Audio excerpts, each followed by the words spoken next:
Welcome into Grand Slam Sports. Today, we have a little bit of basketball. We got 30 minutes worth of basketball to talk about, Well, I mean, and then a little bit of baseball. baseball. Yeah, we get some baseball. A little bit of baseball. We're coming off a very eventful weekend. Me and Jace were together a lot of Sunday. If you guys are wrestling fans, WrestleMania this weekend. Phenomenal weekend for a lot of us. But we're going to go right into the NCAA. The Natty's coming up, Jace. Talk about it. The national championship. The men's national championship. That's tonight. Obviously, we post on Tuesday, so the will be posted after it had already ended. But we're still going to preview, talk about, UConn, talk about Purdue, talk about the two best teams in the nation, head-to-head battle for the national championship. Purdue looking for the first one ever. UConn looking for back-to-back titles. Two very different storylines between these two squads. But Charles, go into a little bit of like the matchups you're seeing in this ball game. I think it's going to be phenomenal. I think I'm really excited to kind of see how Klingen plays against Edey here. I think it's going to be a very fun game. These are two of the best teams, so I wouldn't really have it any other way. My bracket would have it another way, but I think as a whole, we're getting the two best teams head to head, and it's going to be great. I hope that, obviously, I'm hoping Purdue. I cannot have Mr. Producer back there, Evan, and Miss Social Media Manager back there, Kennedy, being right about their predictions while I was wrong. So I'm a hater. Well, speaking of brackets, Evan did officially win our bracket challenge. We will discuss awards and then loser for you possibly at some point. We will get to that. Maybe in the future episodes, maybe in a week or two. Yeah. You can continue clapping. Are you done? Yeah. Okay, congratulations. I'm still hurt by that. Well, Purdue has 4 losses all year. UConn has 3 losses all year. We know about Zach Edey. We know about Donovan Klingen. But UConn, they got a lot more than just Klingen. They got Stephen Castle. They got Cam Spencer. They have, from top to bottom, a great ball squad. I think that UConn, when it comes to talent, has more talent. When we talk about Braden Smith from Purdue, I mean, this UConn team is phenomenal. And I saw someone from, I can't remember what show it was, say that UConn could be in the playoffs in the East. Now, is that an awful take? Absolutely. They could beat Detroit, maybe. But they could probably beat Detroit. Like, it's a good team. It's a very good team. And a lot of these kids are going to be drafted next year, especially with a draft class that is more international than it is here. It's going to be interesting to kind of see how these kids move on in their careers. But I say every time with UConn, they won it all last year, and their entire starting five got flipped over. They brought in some transfers. They took so much off the bench and really grew them. And really, it might be an attest to the head coach, Dan Hurley, and what the job he's done. He came in the COVID year, 2020, and told everyone, watch out, beat us now because we're coming. And that's exactly what they did. UConn wasn't the greatest the first 2 seasons under Hurley, but on these last 2 seasons, they've been the best team in the nation 2 years in a row. Yeah, and I'm happy to see UConn basketball back at the forefront of college. They're phenomenal. Program. In the women's game as well, they're the most dominant women's program ever. And the men's, they're maybe blue blood. They're more now than they were back then. But still, UConn, they dominate basketball. And UConn was 1 possession away from moving on as well. And the women's? Yeah. Yeah, so, they were. Phenomenal If game. It wasn't for the illegal screen, it was big debate. Big debate. We'll talk about that in a little bit. But so UConn, Purdue. You said you have Purdue? I have Purdue. And just keep in mind, the line on this one is -6.5 UConn. Yeah, it's more of a manifest for Purdue than it is an actual prediction. I think UConn comes out on top, but I hope they don't. Obviously, I've said it before, I am an Indiana fan, an IU fan, diehard. It's not going to be fun if Purdue wins tonight. Just say that for myself. It's just not going to be a great time. He might be curled up in a ball. I'm kind of happy I'm not watching this game with him because I don't want to hear that rage. If Purdue wins, I don't know what I'll do. I don't know how to feel. Because then that's the one argument we've had over Purdue fans forever. Yeah. No natties. No natties. No natties. No natties. No natties. I kind of want UConn we to already win lost. for you. We already lost one of their one of the arguments we had about their Final Four appearances. And then they made the Final Four. They got the easiest matchup with NC State. NC State could have easily won that game. You look back at that game, NC State had them. They just could not shoot the ball. They guarded Zach Edey really well. They had Middlebrooks on him for like a 5-minute stretch. Zach Edey was just, he was human. NC State had him locked down, but NC State just could not shoot the ball. DJ Horn had open looks. Jade Heather had open looks. DJ Burns he had 1 rebound the entire game. That's insane. But NC State just couldn't figure out how to beat Purdue. I definitely think that Purdue is the underdogs in this game, and that could be a good thing for them. But I think the UConn takes. Well, hey, the good news for Purdue is that there are no double-digit seeds left. True. Because they've lost to a WCC the last, I think, 4 seasons in a row. Yeah. They beat the last one of them that left, and that was NC State. You might be safe this year. You might be safe, but you still have to beat one of the most dominant teams we've seen in a long, long time. A very, very long time. But that is tonight's, as we're recording. Obviously, it'll be posted tomorrow, so at that point, we will all know who the champion is. Yeah, sorry about that. Please, Huskies, I'm praying, do it for me.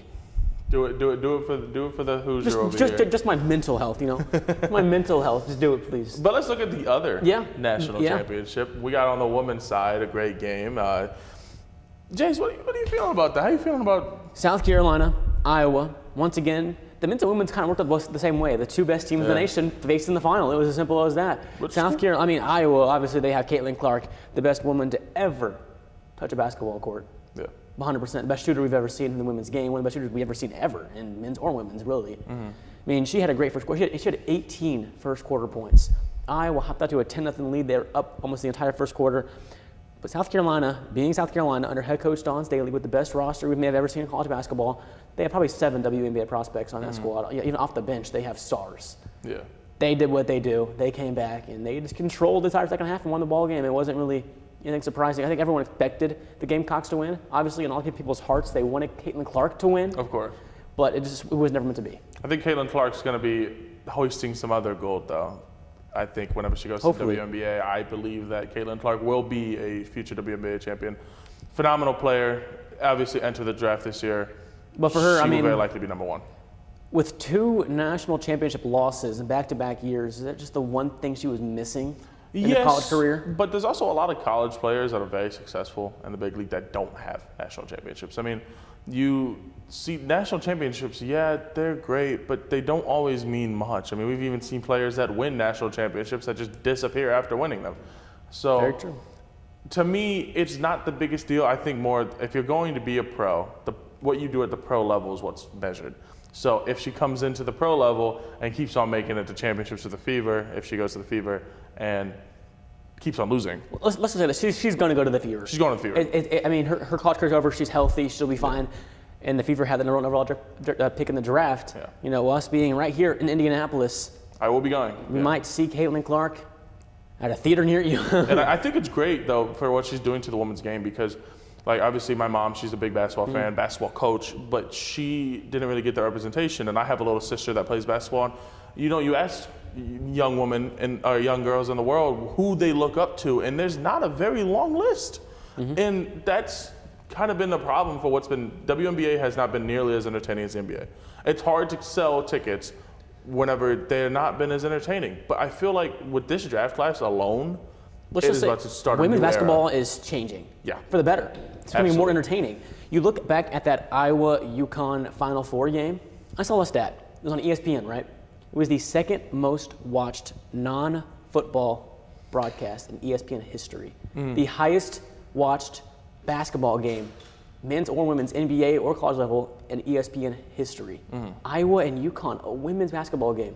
Which, I mean, I even watched it, and I don't I normally, watched it too. This is my first year where I believe, because someone asked me about a year ago, why don't you watch women's basketball as much? Well, I watch 5 sports, and I talk about 5 to 6 sports. It's hard for me to add in WNBA as well. I mean, I got other sports to talk about. We might try to include it now that Clark's going to be on the Fever. I feel like this right here now, like WNBA and other things like that are slowly becoming on the forefront. It's us, I mean, and both of us. I think there's 12 teams in the league, so it should be fairly easy to follow. And they're going to get more teams we've already heard. They're already looking into that. I think this is going to be a very good revolutionary time I agree. for WNBA. And I'm excited to see it because that's a whole different And style you're of basketball. looking forward to the future dates that are important. A week from today, as of recording, April 15th, is the WNBA draft. Caitlin Clark is going to become my favorite player that day. We hope. I mean, it's got to be, right? There's no way, right? You would think. We hope. You would think there's no way. I mean, the Fever have even posted things about Caitlin Clark, little hints they're going to go draft her and whatnot. That'd be stupid not to. And the season begins in May. So for Clark, she's going straight from college to the WNBA and playing within a month. Yeah. It's that quick. Yeah. That's what I like about WNBA is that they play over the summer and it allows those college players to go right into it. I also like it because it's not competing with the NBA. Yeah. It's different times. Well, yeah. I don't have to be like, well, this NBA on. Why would I watch? Well, I mean, it's competing with the NBA in the playoffs. Yeah, but but then the once it was playoffs the will summer, end, and and they end as the NBA begins in September. It works perfectly similar to like the MLS, how they end whenever, they have their thing going. But we were talking whenever these news broke. We were together watching, of course, WrestleMania. Arkansas, new coach. How you feeling? Calipari is going to become the Razorbacks' new head coach. It's a stunner, to be honest. You know, he was at Kentucky for a long time. Yeah. He was very successful at Kentucky. That's one of the best coaching jobs in the nation. I mean, the Wildcats, they have history. They have, produced so many NBA-level talent, especially guards. Yeah. Look at Devin Booker, you look at John Wall, all them that went to Kentucky. They have those players that they've produced. They've had those great teams they've had. And Calipari, just to leave Kentucky to head to Arkansas, I think it works out, though. I think Kentucky and Calipari needed to split.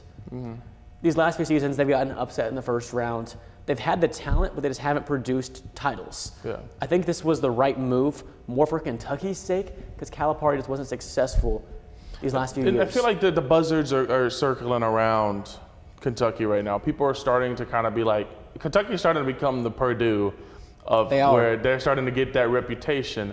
And I feel like for Calipari, it's the best situation for him as well to just get out.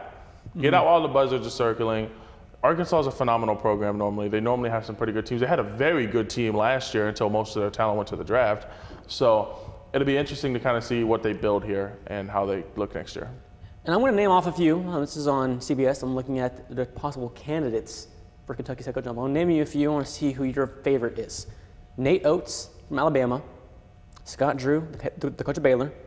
Billy Donovan, the coach of Chicago, previous coach of Florida when they won it twice in a row. Dan Hurley from UConn. Rick Pitino from St. John's. Obviously Billy Donovan, a lot of people would probably say is the best, but I don't see him leaving the NBA. So I would probably say,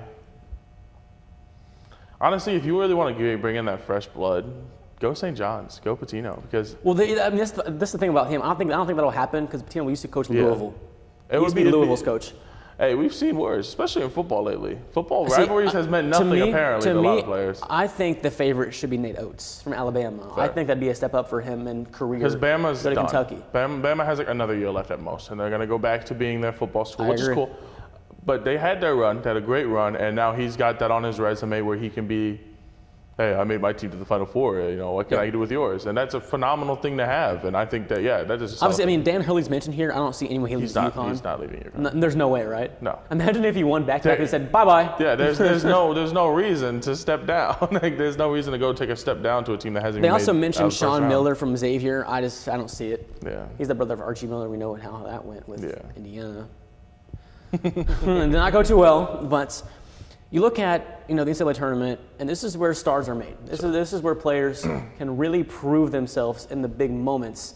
And who do you think has raised their draft stock the most over this NCAA tournament? Obviously we've had our popular players that I don't really think are going to go. Like DJ Burns, I don't really think are going to go too high. But maybe he's going to the NFL. Maybe he's going to the NFL. But look at Stephon Castle. Okay. My pick. He's been doing very good. He was projected before the NCAA tournament to be the 24th overall pick, which is a solid pick, but a decently guard-heavy class. But it's not really too guard-heavy. Maybe a lottery pick now. Now his prediction after this tournament has now gone up to 15, which is a lottery pick. And I feel like, in a draft class where the best point guard in the draft had a really bad season in Isaiah Collier. Isaiah Collier, yeah. He's fallen back to like 13, 14 now, I think. You have that chance to actually be one of the first guards taken off the board. Now, obviously, the international. That isn't European. That is not European. But a lot of the European top guys, we're seeing Alexander Czar, who I think is going to be first overall, from France. We're seeing, forgetting his name, I know exactly who I'm thinking of. I think he's from Spain. Yeah. Anyway, this is so much talent in this draft. And before I get into mine, I want to ask you real quick, Bronny James. Thoughts on that one? Is he going to stay in college, or is it just? I think the only reason why he would go to the NBA is for the opportunity to play with his dad, but he's not ready. I say stay in college. I think this is more of a thing, see what the NBA scouts think of your game, and then go back to college and take that as you will. Yeah, And I don't think it's his time, but I think if he's going to want to play with Bron, it might need to be. I don't know if Bron has 2 more years left in the tank, but we'll see. Bron might go to his 44. He's 39, and he's still putting on top 10 numbers in the NBA. So we'll see. I don't know. We'll see. I just hope that they play together. See, there's 2 guys that I like that I think they've raised their most. It's the 2 bigs in the championship game. But I think Zach Edey has done a lot more for himself than Klingon has. Zach Edey, obviously, we know these bigs of his stature aren't always, good in the NBA. Yeah. You see Taco Fall, your Celtics. And then, but Zach Edey, he might have the talent. He might. If he can guard a pick and roll. I Yeah, mean, that's the biggest thing is that switch in the NBA is Yeah. if he cannot guard that switch, he'll be screwed. Yeah, but I think it'll be a first round pick coming draft time. Honestly, Maybe I think he has. deep first I think he has a higher ceiling than people think. We'll see. But national championship, UConn, Purdue. I'm excited, man. It's gonna be a fun time. It's gonna be a fun time. After this short break, we're gonna be talking about some baseball as we take a little break from basketball. We got some MLB coming up next.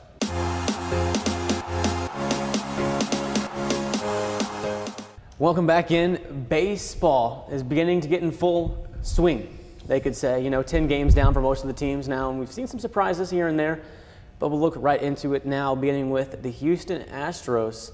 They possibly found a diamond in the rough with their pitcher Blanco. What have you seen with him? I've seen Blanco is the stereotypical AAA kind of guy. He's coming in with the 4-pitch mix. Sorry, a little tongue twister there. He's got a 4-seam curveball slider, the normal of what what's going on there. But he has looked very good, throwing a no-hitter in his first start this year. Throwing 5.5 innings of no-hit baseball in this next game. I mean, he might actually, with Verlander being out right now, he might actually be one of those diamond in the rough pitchers that, for some reason the Astros always have. The Astros have all these diamonds in the rough because of the fact that they internationally sign a lot of players. You don't necessarily see these players come from the draft, like Christian Javier, Framber Valdez. You don't normally necessarily see them go in the draft because for some reason whenever they draft, they suck at drafting, but they can find anyone international. So I feel like they just do a really good job at going overseas. And I'm pretty sure Ronell is another Dusty Baker product. Even though Dusty's gone, he's still there.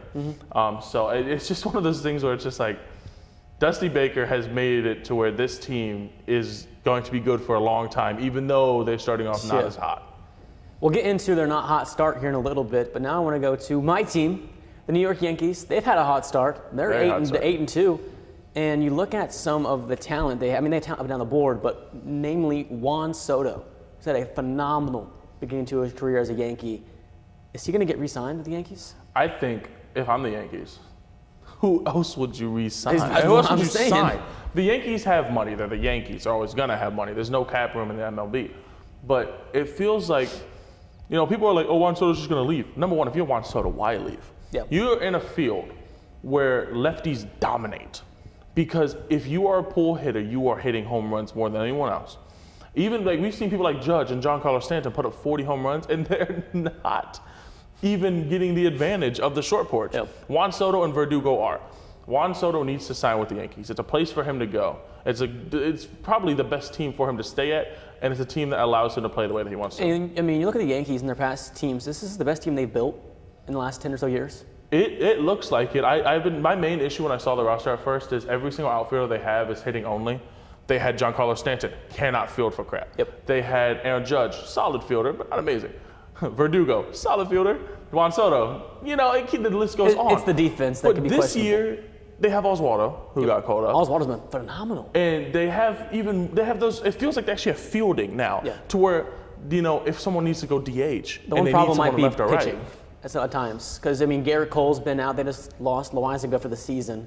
Dang. I didn't hear about that one yet. So, And Garrett Cole out. Starting pitching's questionable, and it's already putting a lot of pressure on the bullpen. Yeah. As the season wears on, that might wear on the bullpen. I personally thought that they should have been in the Cease talks. I don't know why they weren't. I think that Dylan Cease would have been perfect for them. Carlos Rodon, the White Sox pitcher that signed with them, has stunk the bed since joining the Yankees. Marcus Stroman, obviously, he's going to need some time to get into it. And they still have, Nasty Nestor. Garrett Cole supposedly is going to begin throwing in the next few days. Yeah. So he should be, hopefully, next month or so, returning back to baseball. I was surprised that they gave up Michael King to get Juan Soto because he was kind of becoming a starter. That's one of the things take offense over defense over, I mean, they call the Bronx Bombers for a reason. Their entire team can hit home runs. Even their shortstops can hit home runs. I mean, last year we saw the Yankees struggle to score at times. Yeah. This year, they got no problem scoring so far. And pitching, you can get pitching. They don't have a lot of pitching Their prospects. last though. few games have been very high-scoring ball games, but they've won it because You're going against Judge, Giancarlo Stanton, and Juan Soto. I mean, good Lord. You cannot throw a single fastball down the middle, and that ball's going 450. And it's the death. It's like the Slam Diego team we saw back in the day whenever they had Tatis, Machado, Nelson Cruz. I think it's a better crew, like, team-wise than that because Diego this team squad. feels like they actually care about each other. They do. Like this is a team with chemistry. It's not just a team with stars to be stars. They still have Rizzo, who I think people just forget exists. Exactly. They still have a phenomenal third baseman in LeMahieu whenever he does play, and one of the best utility defenders in the league, Volpe, Gold Glover, and Gleyber Torres, who I just completely. I mean, this team is phenomenal, and I feel like, obviously they have not Austin Wells. Who am I thinking of? They have a catching prospect that I'm really excited to see get called up, but I'm just blanking on his name. I swear I know. I don't remember. Either way, they have a catching prospect, top 100 prospect, that's going to be called up soon. They've been kind of needing a little bit catching. Jose Trevino's 33. Yeah. So I think this team is going to be phenomenal. Yeah. And they're probably going to win the Central. The Central. My division. The East. That's my division. Yeah, you're one in that. You can't. Really talk about my White Sox earlier, how we're not going to win the Central. But we'll finally move on from the Yankees. We'll see how they go down as the season goes. Let's go to Tariq Skubal. We're talking about the Central now. That's what I was getting at. I was getting ahead of myself looking at my notes. Is he a Cy Young candidate? Tariq Skubal, left-handed, one of my favorite southpaws in the league. The Tigers look great. Tigers do look good. He looks great. Tigers look good. Skubal Haven't is said that in a while. One of those pitchers that he has some nasty stuff. Yeah. He's a swing and miss pitcher, but that's kind of a problem sometimes as an ace, where you sometimes see, he gives up too many hits. And with the Tigers, they didn't have any run support because their DH was Javi Baez, who was swinging at sliders in the dirt. So it's hard for a team to have a pitcher that gives up a lot of hits normally, but not getting any hits back. Yeah. But with Skubal actually getting hits now, and he's kind of honed his game more to where he's actually getting that swing and miss, I think it could be an AL sleeper to be Cy Young. So I don't know. That could be really interesting to kind of see what's going on there. I'm intrigued to see if the Tigers can stay, decent. I think it's been a while since they've really had a decent squad. I think the biggest issue for them right now would be the Twins. I mean, the Guardians, people are like, oh, the Guardians are back. Yeah, because the AL Central is Guardians very... played the A's in their first series. They're not back. The Guardians still suck. The AL Central is probably the weakest division in baseball. Oh, yeah. By a lot. The AL Central is awful. By a lot. The AL Central is absolutely awful. It seems to have been that way for years now. It's because there's no money there. I mean, all of them are small Cleveland market. had their few dominant years when they were, but none of that was because they bought their teams. All of it was drafted. It's youth. So it's just these teams aren't because there's no Yankees money. I mean, even the White Sox. It's Detroit. It's Cleveland. It's the lesser Chicago team. Yeah. I mean, the White Sox have money. They just refuse to spend it. We have never signed a player of above $100 million on an overall contract. I don't like staring at the camera anymore. Just cannot wait until Luis Robert gets traded as well because my happiness is just. But that's besides the point. We're going to talk about some biggest surprises. And the Tigers, they've been one of those surprises. Yeah. But let's begin with the good, shall we, Charles? I mean, it's always better to go good than bad. So yeah. I'm a positive person. I had a great weekend. Who's your good team? I think you stole mine, but we'll get into that. We're going to talk about the Red Sox. Yep. I was looking through them this morning. I was looking through the standings. Hate the Red Sox, but they've been playing great baseball. 7-3. What? With that roster? I mean, who do they have? Their roster consists of Rafael Devers, Masataka Yoshida, and others. I mean, they signed Tyler O'Neill. Great signing, by the way. But for the most part, that team is just – I don't even know who their ace is anymore. I think it's Brandon Bayo, but he's not playing too well. And then Pavetta is number 2. It beats me when the Red Sox are 7-3. I mean, I'm sure it won't last. Probably not. Not with the AL East being the way it is right now, with the Orioles, the Yankees, the Blue Jays, all being, the Rays even, all being pretty good ball squads. Yeah. I think Boston does end up 4th or 5th in the AL East at the end of the day. That's not ridiculous. But it's a great start. Yeah. Good start, something you can write home about, something you could, talk about in contract time. Speaking of great starts, tied for first in the MLB with the Yankees. They've been you could say the beneficiary of an easier schedule, but they did just go 2-1 against the Baltimore Orioles. That is impressive. The Pittsburgh Pirates. The Pirates are the Didn't they do the same thing last year? They started off really, they're the really good. definition And of youth. and they- They're young. They start off really hot. Teams don't expect the Pirates to come out there putting up 7 runs a game. And you know, I'm really intrigued about their next 2-game series they have. They face Detroit. Ooh, the team of the potential 2 frauds. Exactly my point. Which one's more fraudulent? It's in Pittsburgh beginning today as the day of recording, and then tomorrow on Tuesday. But it should be a fun series. But the Pirates have looked really good. To say that. I mean, they beat who they're supposed to beat. They swept the Marlins 4-0 to begin the season. Which we're gonna go into a little bit, but yeah. And then they went 2-1 against the Nationals, and then 2-1 against the Orioles. The Orioles is impressive, and the Marlins 4-0 sweeps no matter who you're playing against is impressive. 100%. And speaking of the Marlins, Let's go to the bad now. my shall bad we? start. Marlins, what is happening? I mean, obviously Sandy Alcantara. They were a playoff squad last year too, weren't It's they? likely Sandy Alcantara has kind of been dealing with injuries. Yuri Perez was just got a UCL tear. Tommy John. They are 0-7 at home. Yeah, I think they won their first game last night though. Yeah. They did. They beat the Cardinals. Yeah. Tommy John poor surgery. Cardinals, man. Which sucks because I'm a baseball fan. I don't care what team you're on. Yuri Perez being out for the year. He's 20 years old. Phenomenal talent. The best pitcher, in my opinion, from his class. And now he's gone. Can I for just the say year. I'm glad the Marlins won yesterday? Because you know who they play now? Who? The Yankees. And if the Yankees would have given them the first one, I would have been very sad. Yeah, it's like one of those Detroit moments. Like you would hate to be that team. Kuzma quote. The Kuzma quote, and now they're, Yeah, now now they're they're arguably both that worse team. than Detroit. But I feel like the Marlins have the talent, but they're done. They can't pitch anymore. I mean, you don't have Sandy Alcantara. You don't have Yuri Perez for the entire year. Your ace is Jesus Luzardo, who's great. But then after that, it goes to a bunch of unproven youngins that just aren't ready yet. This team they're screwed. They're in a division that's way too good. Yeah. You're Well, a bad team? I think you can argue that most of the teams we expected to be bad have been bad. Yeah. This team hasn't necessarily been bad, but they've had a difficult schedule to begin the season. Yeah. The Houston Astros. We talked about, you know, it's a little bit about them and if they had the diamond in the rough in Blanco. They still have their squad they've won World Series with. I mean, they were just almost there last year again. I mean, also the Rangers obviously. They played the Yankees to begin the year. The Yankees swept them 4-0. Kind of crazy, honestly, in Houston. Not expected that. They played the Blue Jays. They won 2 out of 3. Good. Pretty good. And then so far they are 1-2 against the Rangers in a 4-game series.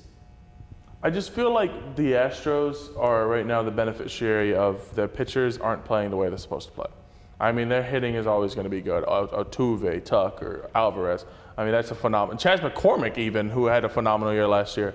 But Framber Valdez is no longer looking like the ace that he was. Verlander's hurt. Christian Javier is only good in the playoffs. And McCullers has gone remarkably worse. Yep. So it just feels to the point where it's like something's got to give. That pitching's got to go up. But I think it's going to take some time.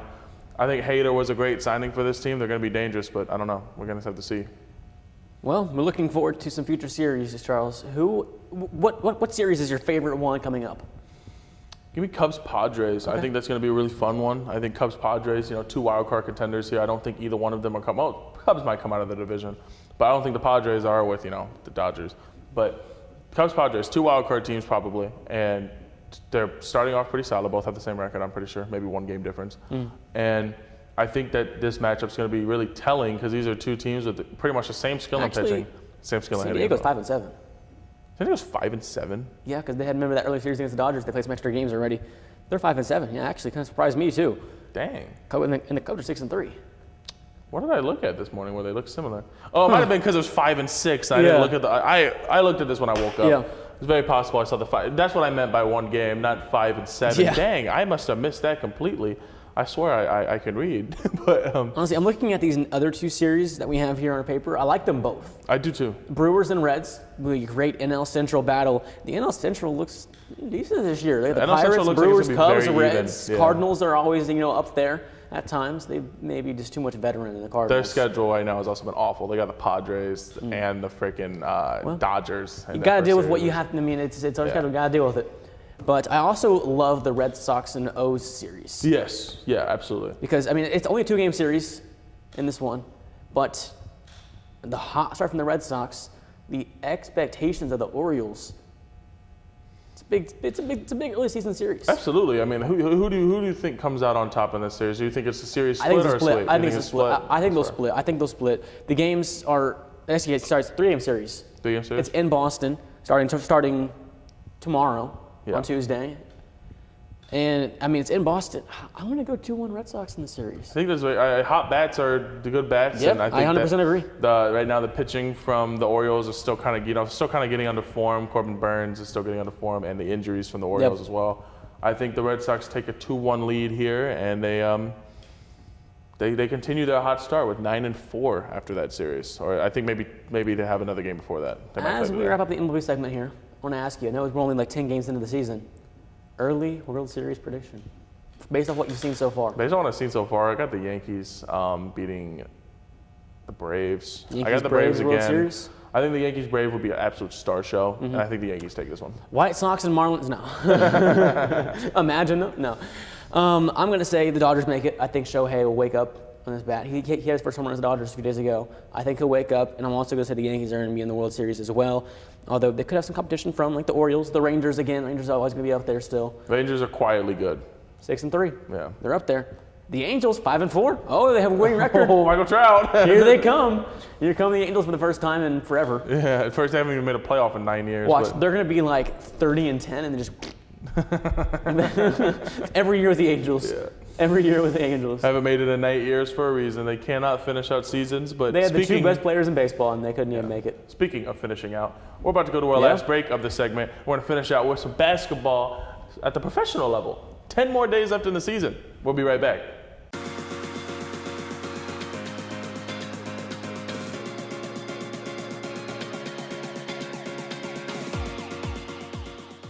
Welcome back into Grand Slam. We were just talking about how there's only 10 days left in the NBA season from the time of recording, and we're going to talk about that. 10 more days left. Fight for the playoffs begin, of course. Yeah, I mean, how are you feeling as a Pacers fan actually having to fight for your spot? It's nice. It's nice being in this late in the season. You know, the last few years we were already done and out, and the season was over. We're looking forward to the draft. For the first time in 2-3 years, we can actually look forward to possible playoff games at Gainbridge Fieldhouse. Yeah. And, you know, getting the win Sunday, yesterday, against the Miami Heat, that was a big step to finally being a playoff team. That was a massive step. They were you were there. I was there. I was at Gainbridge Fieldhouse. It was quite I thought it would be a playoff atmosphere, but it really wasn't. It was kind of meh. Yeah. But still, a great game. The Pacers almost choked it, though. They were up by 22 at one point, and they won by 2. And Pacers passion? I always tell everyone around me, when they're up by 20, this game will end close. Yeah. It does every time. It's the Indiana Pacer way. They must give the fans a heart attack. Yep, pretty much. They did it again. Absolutely. But right now, you know, they sit in 6th place, only a single game ahead of Philadelphia, who's making a late season run because they have Joel Embiid back. Yeah, they're super. Sucks because they almost lost to the Spurs. They went to double overtime with the Spurs on Sunday. They were down by like 20 on point to Wembanyama, and they lost it, which upsets me because that would have really given the Pacers a big step into the 6th spot. But the Pacers own the tiebreaker over the Sixers. Yes. So that's so if they tie, Indiana will get that 6th spot. Yep. How many games is left? Do they have? Who, the Pacers? Yep. If you look at 3. 3 games left. 3 left. They are at Toronto, at Cleveland, versus Atlanta. Toronto should be the one you guys have. So the scenario is here: the Pacers finish 2-1, that clinches a top 6 seed. If they finish 3-0, it clinches a top 5 seed. Because they face Cleveland still. If they beat Cleveland, that gives them the tiebreaker over Cleveland. Cleveland's only a game ahead of Indiana. Okay. So they beat Cleveland, they'll be a guaranteed top 5. Yeah. And Indiana is a game and a half behind Orlando and New York for 4th and 3rd. So if they win out, possibility of home court advantage in the first round it's probably 50-50 if they win out. Yeah. Not gonna lie to you, being a Celtics fan is kind of boring at this time of period. You clinched the first seed like 10 games ago. You have literally like a 15-game advantage on Milwaukee. Yeah, and Milwaukee just clinched last night based on the Pacers winning. Did they? Yes. So they become the second team to clinch a playoff spot. And on the west side, we have, I want to say Thunder, Timberwolves, and Nuggets have clinched their playoff spots. The Clippers are awfully close to that, but I think, if they haven't clinched already, they'll clinch within a win or loss from somebody. Yeah, they'll probably clinch this game, their next game, but they have not officially clinched yet. Yeah. Speaking of we're talking about the Knicks a few seconds ago. Yeah. Talking about the Knicks. Okay. No Randall. No Randall. For the rest of the year. No Randall. He's done for the year? He's done for the year. Bye, Knicks.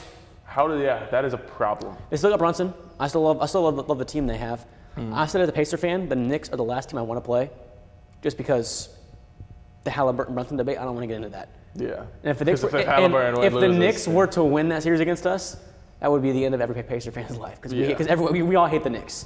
So that's the last team I want as a Pacer fan. I don't want to play against the Pacers as a Celtics fan. I'm scared of that. I think everyone wants to avoid Indiana. There's too much offense on that team. They could take any game, any night. I think everyone minus maybe Orlando. Orlando probably wouldn't mind Indiana because they have the defense. Yeah, Orlando and Pacers would be fun. Right now, that is the 3-6 series. That would be very fun. As it stands, Orlando's still a 3 seed. Orlando, Orlando, if they lose 2 games in a row, they could fall as far as 7. I sat here on this show, not this show, another show, last call with you, and said Orlando is not finishing, and they're probably a play-in team at best. This was in the beginning of the season, whenever they were still like. Well, they could still be a play-in team if they lose 2 in a row here. Please, honestly, yeah, lose 2 in a row, so it'd be right. Honestly, I want Orlando to do good. You look at their schedule coming up, and it's not the easiest.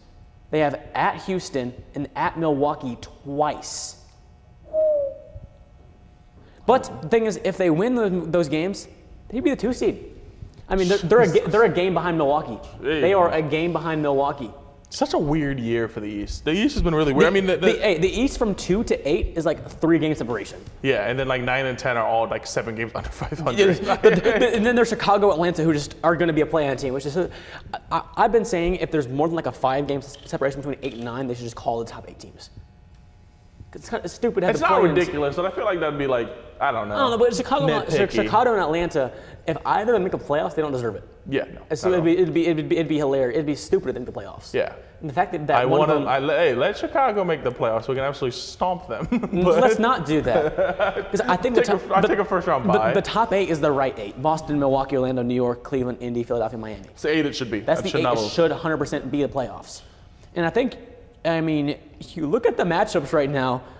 This would be a very, very fun first round. The East is always more fun than the West. It would be Boston versus Miami, Milwaukee versus Philadelphia, Giannis versus Embiid, Orlando versus Indiana, and New York versus Cleveland. Why can't we avoid Miami? I think the current top 8 is the top 8 that I want to see how it is. I'm happy about the play-in now. We need Miami gone because. Would you prefer Philly or Miami? It's kind of the 2. I would prefer Philly. Yeah. I think we have a better chance against Philly. Miami, for some reason, Jimmy Butler just becomes prime MJ the second he sees green. It's like a bowl whenever he sees red. He just instantly plays 10. I remember I was sitting in, I'm from a different hometown. I was sitting next to the bridge. We were sitting on the bridge. I was watching the Pacers game in my car. I have never raged at a game so hard as I did at Game 6. Oh my God. I absolutely hate the Heat, and one of my best friends is a Heat fan, and if I see him repost one more Jason Tatum as a fraud video, I might throw my phone at him when I see him. So it's hard. I don't want to go against that team because I never hear the end of it because my best friends are Heat fans, and I can't do that. So just listen, as a Pacers fan, I just want to avoid the play-in. I just want to be a playoff team. I don't want to be a play-in team because I don't trust Indiana in one-off games. Indiana is the definition of like Purdue, where they're like, you can lose anyone because they're not consistent sometimes. But we spent a lot of time in the East. I want to look at the West a little bit. You see Minnesota, Denver, they're tied for first in the West. They play this week. And the Thunder are a game behind that first seed. Who do you see coming out with the first seed? I see. Minnesota plays at Denver this week. I see Denver coming out of the first seed. They're there for a reason. They're the best team. Yep. I think that they're going to be the one that comes out first seed. I don't really think it matters too much in the West because it's just kind of this. It's similar with the East. Anyone can win any of these series. The West right now, between looking at 6th through 10th, is within 2 games of each other. Phoenix and New Orleans are tied for 6-7. Sacramento's a game behind. Lakers are a game and a half behind. Golden State's 2.5 games behind. This is the closest the playoffs have felt in my entire life. And it's in both conferences. Yeah, I genuinely don't. Other than the Celtics, I don't think any team is like. I'm going to be so annoyed if Boston wins it because that would just take out all the fun factor the season's had. As much as I agree with you, I'm a Celtics fan, and the last time we won, I was 4 years old. I hope you know if Boston does not win the finals, it's going to be a travesty. I know. That's why I'm like. They are far and away the best team in the NBA. I know. Just stop putting pressure on us. It's the only team I have. The pressure's there. Good. The pressure's been there. It's going to stay there. You are the Boston Celtics, for God's sake. The pressure's going to be there. I want that banner over LA so bad. I want that banner. And I'm sick of people talking about past success. We need current success because they're right. As much as I hate to say it, yeah, Okay, the Celtics are built on I want to history. pose a question to you. If any team is to beat Boston at all in the playoffs, who? The Miami Heat. I think our biggest threat, probably Cleveland. If they're healthy. If they're healthy, Cleveland is scary.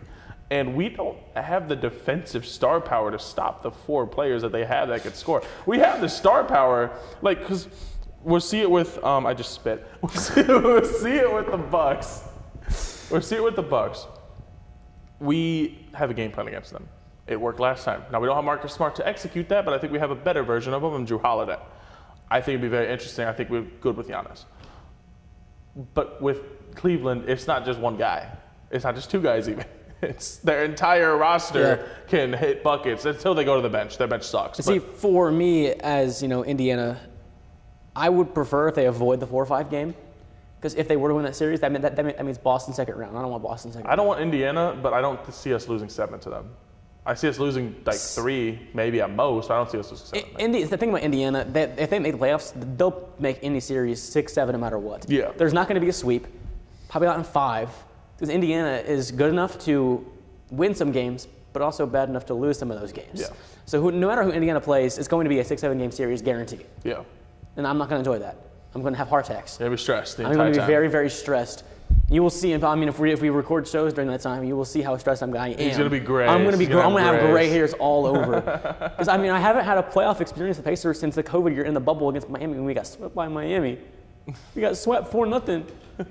The last competitive team we have was Oladipo and Sabonis in 2018. Yeah, it's when we bad. lost in 7 to LeBron James. Yeah, LeBron James is your guys' kryptonite. Luckily, he's in the West. The funny part is our best teams in history have fallen against Shaq and Kobe days and LeBron days. You guys are literally LeBron's cannon fodder for his career. I know, because we also lost the in-season tournament to him. I mean, it's the same thing with Toronto. If you remember the Kyle Lowry and DeMar DeRozan days, they just got stomped on by LeBron every single year. It was just not fair. That was the Cleveland days with LeBron. But yeah, I mean, let's kind of get away from some talk standings. Look at these young players: SGA, Paolo, Anthony Edwards. I mean, you could argue they're already stars in the league. Yeah. I think they have a chance to solidify themselves as... I think SGA is already a bona fide star. I think he's top 3 MVP candidate right now. Because SGA, the issue with SGA is people are already hitting him with he's good, but he'll be some people are just he'll be useless good. SGA is the most consistent 31-point scorer. Exactly. He just does it every night. I think SGA is the first one out of it to make a star, but I think the main thing I wanted when I put down this point was... I think Ant is. Ant's going to be great, but Paolo Banchero is making himself as that guy for our Orlando team that needed that guy. Hopefully not a future Lakers. Hopefully not a future Lakers big. Paolo Banchero, one of my favorite players. I was super excited when they drafted him number 1. He's leading Orlando to a top 3 seed right now. Orlando's good. Yeah, Orlando's they have good a future. again. They have a future. How dare I say it, Orlando is a good team again. My friend Andrew. Now watch, they're going to lose out from here on. The most loyal Orlando fan I know, Andrew. I'm very happy for you. I hope you guys get swept in the first round. But that's besides the point. Look at the Rockets getting eliminated. It was bound to happen. I mean, we were talking about how they were getting closer to the Warriors. That was becoming the biggest beef. The biggest beef in all the NBA. Bye, Dylan. Yeah, bye, Rockets. I like the Rockets, but you guys picked beef with the Warriors in playoff time.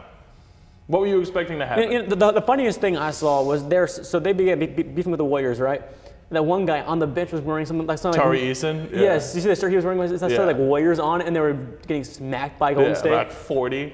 Yeah, Tari Eason, LSU product. The worst shirt to wear. The worst shirt to choose to wear in that game. He couldn't even stand on the business either because he was on the bench. He wasn't playing because he was hurt. So it's why? Why start that stuff against Curry? And then the Hall of Fame class was announced. Vince Carter.